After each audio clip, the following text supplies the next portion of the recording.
Yeah.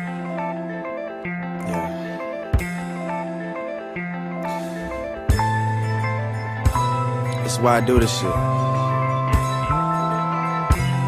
I think they call this venting. Yeah. Look.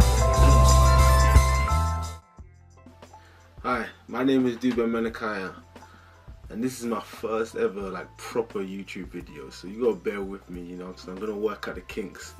But funnily enough, the subject that I'm gonna talk about is actually all related to that. I'm here to talk about fear. Now, I'm sure some of you know the feeling, you know, pretty much all you know the feeling when you're gonna do something new, something that you've never done before. Those thoughts in your head just all whirl up, you know, and I've divided fear into two things. You know, I have fear of failure, where you're scared to do something and you're afraid that when you do it, the judgments from other people will just consume you and affect you, so it stops you from even starting.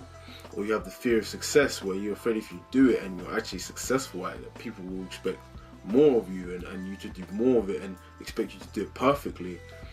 And you know, I just felt that through my life I've kind of experienced both of them. I'm more of a kind of fear success person. I'm scared to actually do the thing and what if it actually works, sort of thing. What will people think of me? I mean, on an unconscious level, obviously I didn't realize that that's what I actually thought, and I just wanted to bring it to you that fear is two things. One, it usually means that you're doing something right. It usually means that you're doing the right thing. And I don't mean, you know what I'm saying, if you're in a bar fight and you're scared, you know, you're usually doing something wrong. But if you have to protect yourself, then protect yourself in it.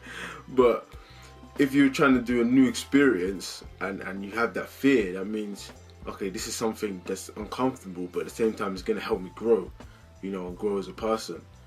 And you know, to break it down the other side, you know, the fear of success, I mean, what would you regret more, like even trying or not even trying, you know what I mean, in the first place? I mean, I've gone through times in my life where there's things that I know that I could have done and been good at, but I just didn't really try, or didn't even attempt it, because I was like, you know, either if I do it and I don't succeed, it's going to be like, well, you're not as good as you think you are, and it will just mentally affect your psyche.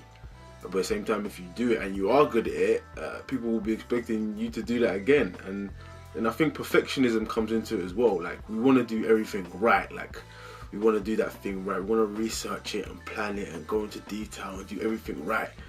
But, you know, I've just come to a realization that at the end of the day, you just got to pull the trigger sometimes. And, you know, I'm a big, football, soccer fan or whatever. And when I used to play, it was the people who usually score the goals, they're the ones who pull the trigger early, and they do it when no one is expecting it. So that's my first message on fear. I'll be coming for a few more messages.